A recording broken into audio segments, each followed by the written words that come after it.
Tony. Hey man. What you working on there?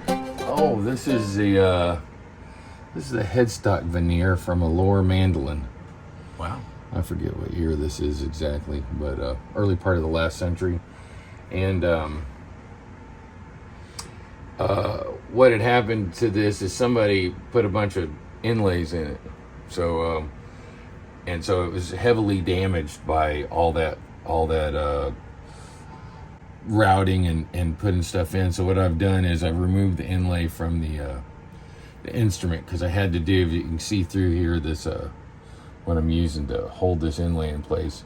I first put on these backing pieces, because this the veneer is a laminate. It's got two parts on it. Like an eighth of an inch or something, right? It's pretty thin. It's pretty thin, so it's got two parts to it. And so I repaired the back part of it, put in these patches where the inlays had gone all the way through, and now I'm going to patch it from the front. Right now I'm just like gently taking the finish off. Can't really heat it off. Don't want to use stripper and mess up these spots that I've got where I need to level up some patches I put in there. And so I'm just gently taking the rest of this finish off, and then I'll sand it smooth a little bit, and we'll put some patches in, and then stain it dark again, and glue it back on to the headstock of the instrument right here. Got a good clean removal. And then also I have the original binding right here. Oh that I wow. put on, and I'm just stuck on this little piece of double stick, and some cardboard with some double stick tape on it. And that way then I'll put the veneer on. I'll use the tuner holes as the guide holes to position it correctly.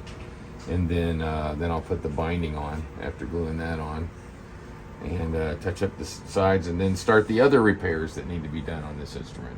Needs to be some of the neck binding re-glued and repaired, and then to be refretted, and then it'll be ready to go. Looks like fairly tedious work. It's only tedious as you let it be. So I mean, these are sometimes there is some pretty meticulous work to be done. It's almost like I kind of like working on mandolins. It's like I like doing refrets and stuff. It's like shipping a bottle stuff, and so it's interesting that way.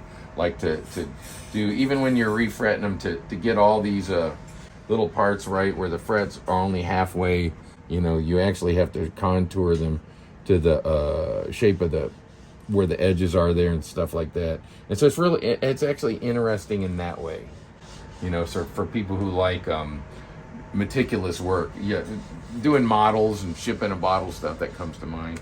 Probably people who also do writing code is the same type of meticulousness. I certainly can't do that, but I can do this.